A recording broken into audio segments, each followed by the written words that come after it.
Bem-vindos! Este vídeo traz muita informação. E aí, como estão? A França chegou às semifinais da Copa do Mundo, como esperávamos. E eles ainda se deram ao luxo de errar. Foi o Mbappé. É verdade que estavam revisando o pênalti, ficaram uns 3 minutos revisando um pênalti, que para mim não deixa nenhuma dúvida, apesar do que diz esse cara aí, o Pavel Fernandes. Por isso falo isso primeiro, pois alguns dizem que não é pênalti. É impressionante, não é a primeira vez, porque o Mbappé provoca do mesmo jeito no Real Madrid e esse cara continua insistindo. E para o que ele acha que é manter a coerência, ele continua lá insistindo, ainda R que R, até mesmo com a seleção francesa. Bom, além da questão do pênalti, o Mbappé é muito confiante porque se deu ao luxo de perder isso para depois fazer um gol com a sua marca registrada. E mais uma do Dembélé, com a chance de fazer o terceiro, depois Barcola em 2 jogadas, e nada, França sobrou, embora tenha demorado praticamente até os 60 minutos para marcar o primeiro. Mas enfim, a melhor seleção do torneio, pelo menos a mais contundente. E embora eu tenha minhas dúvidas, pela parte que nos toca, pela Espanha, que talvez possa ser a seleção, já demonstrou isso 2 anos seguidos. 24 e 25, a única seleção que pode parar esse pessoal pelo seu estilo de jogo, né? E também por ser mais segura que a França, que já sofreu gols, enquanto a Espanha ainda não. E aí, o que acham? Porque o Mbappé já está com 8 gols, né? Com o que fez hoje, 8. Empatou com o Messi e está a apenas um do recorde total de gols em Copas do Mundo. Se o Mbappé ganhar a Copa com esse desempenho, 8 gols e sempre se destacando, pode até levar a bola de ouro. O que acham? Ou seja, teremos o bola de ouro no Real Madrid, sendo um jogador que, apesar dos gols e tudo mais, foi questionado de uma forma ou de outra. E vocês sabem por que eu questionei certas jogadas?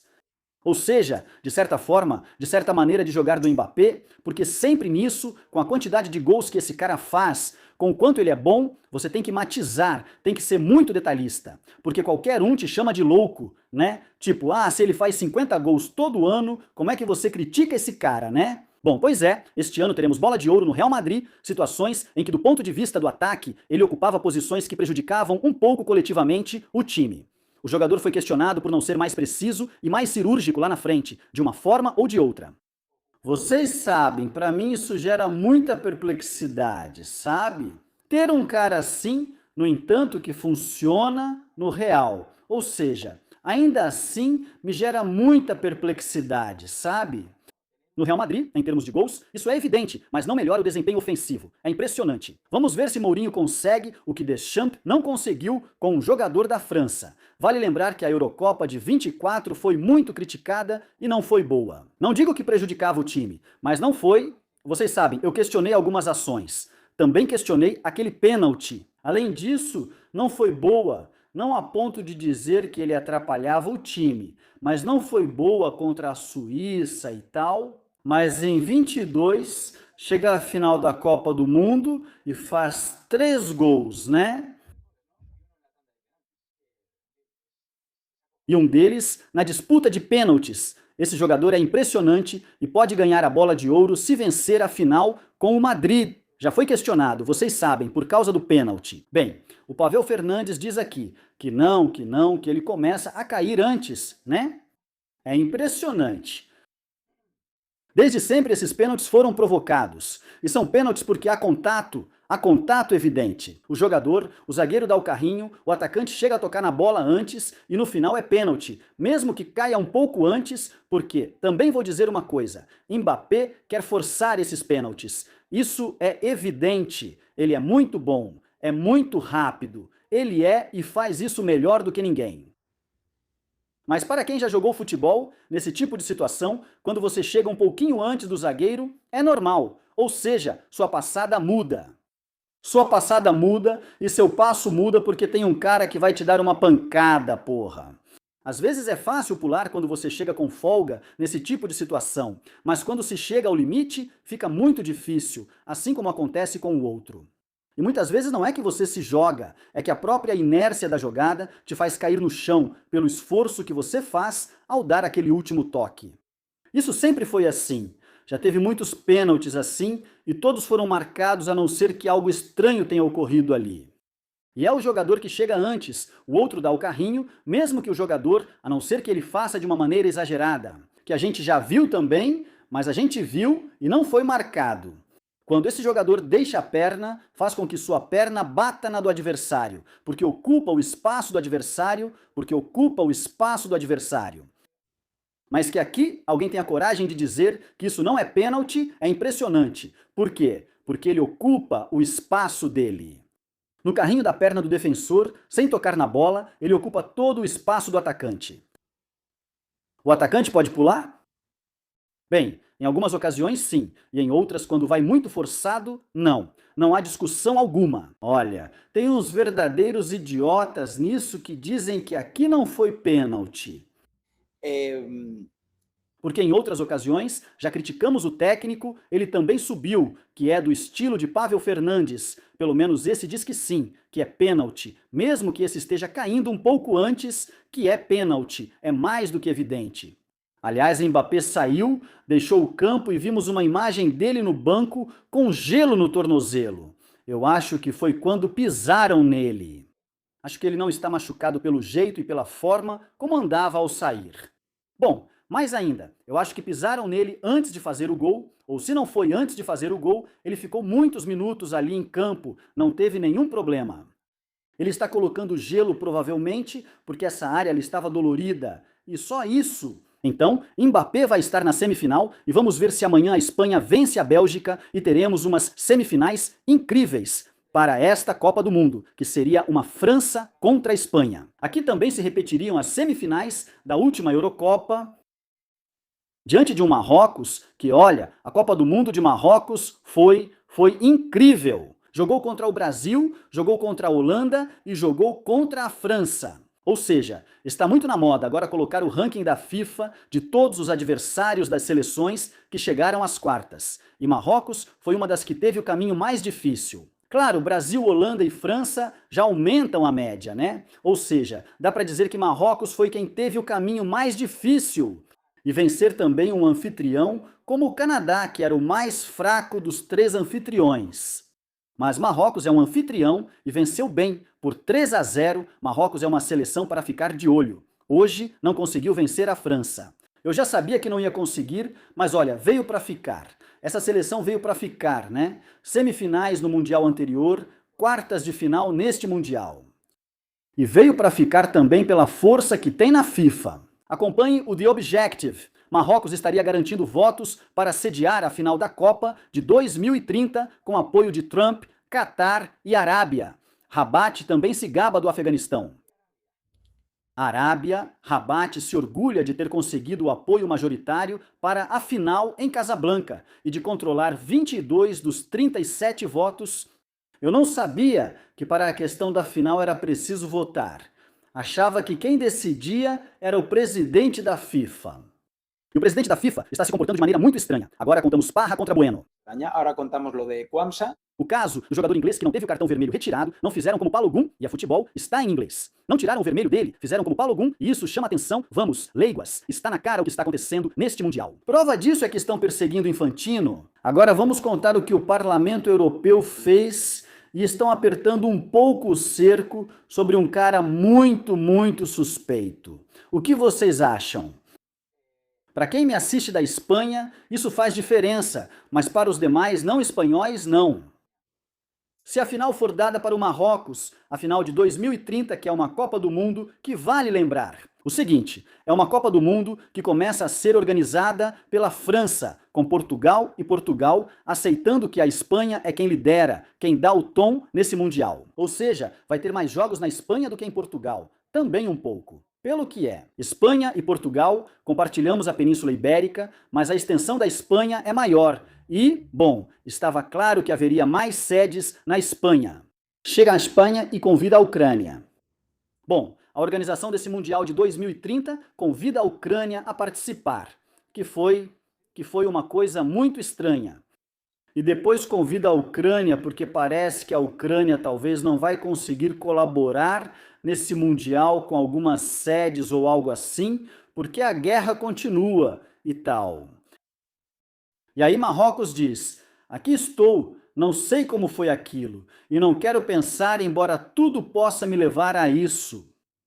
Que pela geopolítica, pela política internacional conduzida pelo governo espanhol nos últimos anos, não tenha sido devolução de favores ou coisas que talvez algum dia a gente fique sabendo, né?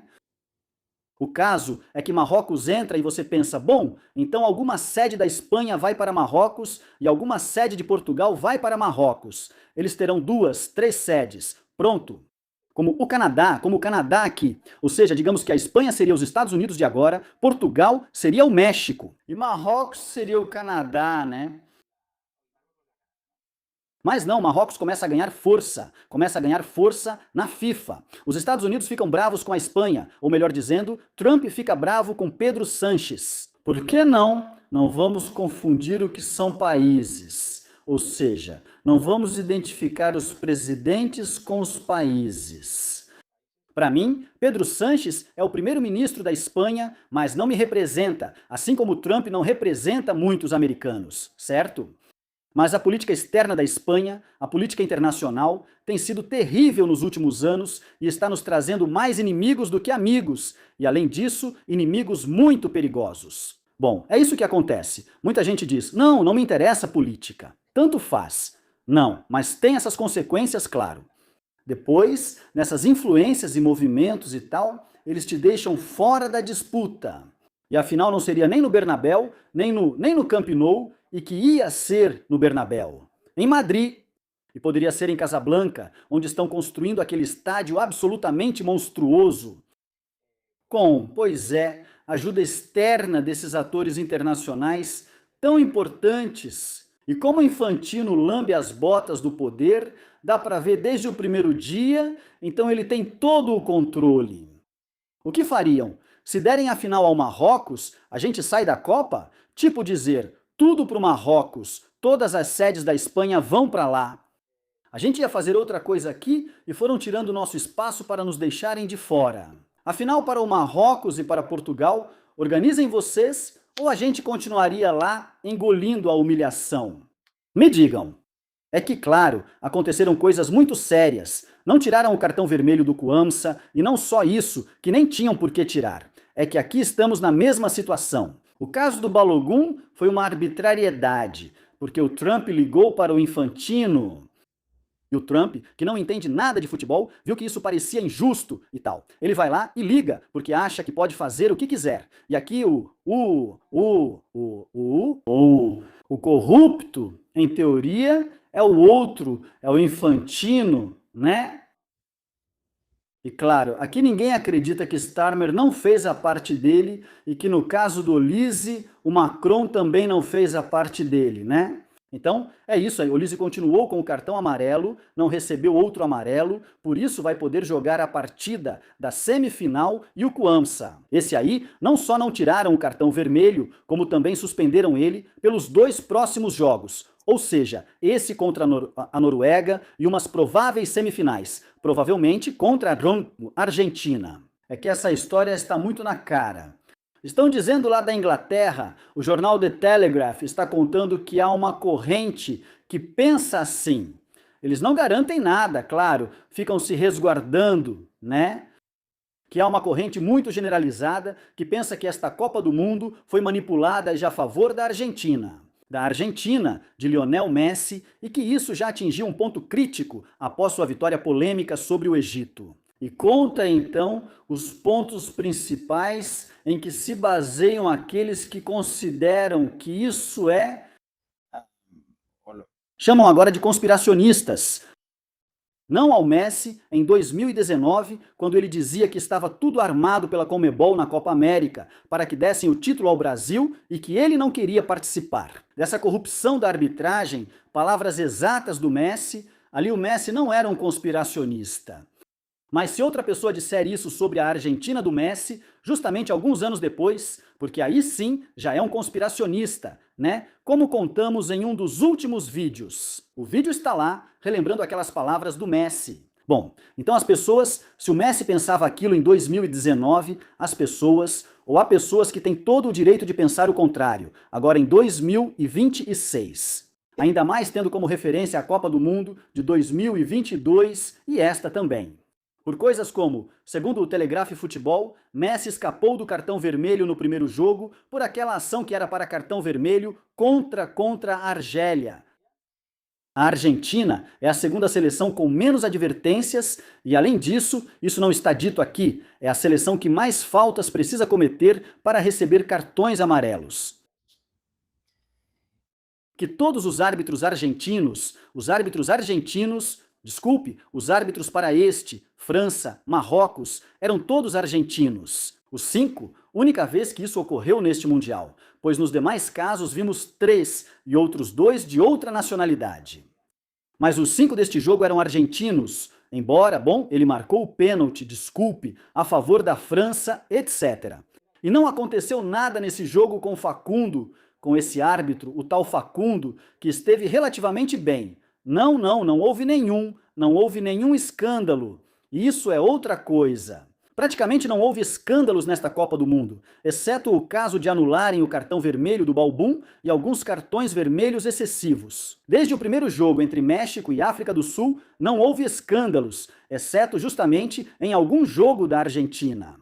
E é nisso que as pessoas se baseiam, que o caso do Egito foi um típico jogo em que tudo ia para um lado, tudo para um time e contra o outro. E outro dos pontos que destacam aqui é o sorteio desigual na Copa, o caminho que colocaram para a Argentina. Preciso dizer algo, não reclamo tanto pelo caminho que ficou para eles. Se Portugal tivesse feito seu papel, enfrentaria Messi e a Argentina nas quartas. Se o Uruguai tivesse feito o seu, enfrentaria a Argentina nas oitavas. Isso também deve ser considerado. Foi suspeito quando Infantino disse naquela entrevista que sofreu com a Argentina e, quando percebeu isso, disse: bom, para os neutros, estávamos ali. Mas sim, ou seja, ele deixou escapar que tinha sofrido. Bom, tudo isso está sendo comentado em um jornal tão importante como o Telegraph. Portanto, há uma questão aqui em relação ao que comentávamos outro dia. Ao Infantino e ao Messi, à FIFA e ao Messi. Eu começo a ficar mais pessimista, e antes eu era otimista. E é que eu acho que o Barça não vai ser sancionado enquanto o Messi continuar jogando futebol, enquanto o Messi estiver em atividade. Não é? Aqui, o The Objective também conta que os escândalos cercam a FIFA em Bruxelas, paralelamente à sua inação no caso Negreira do Barcelona. O Parlamento Europeu pede às federações dos 27 estados que solicitem à FIFA informações sobre o caso Balogun. Foi obsceno o fato de um presidente admitir que ligou para o presidente da FIFA e, por causa disso, tiraram o cartão vermelho de um jogador, não é? Na Europa, querem agir em relação a isso. E sobre esse assunto, que também mencionam aqui nessa publicação do The Objective, está claro que a FIFA, por mais amiga que seja do Real Madrid, que possa vir a ser. Por melhores que sejam as relações com Florentino Pérez e com o Real Madrid, acho que o outro lado pesaria mais. O fato de que uma sanção ao Barça, um rebaixamento do Barça, um castigo vergonhoso ao Barça. A nível mundial, isso indiretamente também seria algo que prejudicaria a imagem do Messi. E é que eu, todo dia, fico pensando que nesse sentido, não vai acontecer o que todos achamos que seria justo, pelo menos por enquanto. E vamos ver o que a UEFA vai fazer, e eu acho que neste verão a UEFA ainda não vai fazer nada. E falando do Barça, isso por último, e me desculpem porque o vídeo está ficando um pouco longo, mas é que hoje só pude publicar este, por isso estou fazendo 2 vídeos em um. Hoje o Barça... hoje foi dia 8, né? No dia 7 o Barça apresentou a plataforma Barça Play. Olha, viemos da Barça TV, depois para Barça Studios, tudo foi quebrando, tudo foi sumindo, tudo foi desaparecendo. E no meio disso venderam metade dos direitos, que eles avaliavam em 100% em 400 milhões, e venderam por 200. Lembrem-se, em agosto, 200. E o que fizeram? Orfeus Média compra metade da metade e me paga 100, e Sócios compra a outra metade da metade e me paga mais 100. Nunca chegaram ao 100 de nenhum dos lados, mas conseguiram inscrever jogadores. Não quero repetir isso, já foi dito. Barça TV, Barça Studios, Barça Vision, Barça One e agora Barça Play. E agora Barça Play. Ou seja, eles vão reinventando essa história para voltar a quantificá-la, voltar a não sei o que farão depois, se vão vender uma parte ou não, ou se já venderam, não faço ideia. Mas aqui isso, enfim, já virou piada, já virou piada. Bom, então é isso. Tudo de bom para vocês. Deixem um like se gostaram desse vídeo, inscrevam-se no canal, por favor, comentem, compartilhem e nos vemos no próximo. Tchau!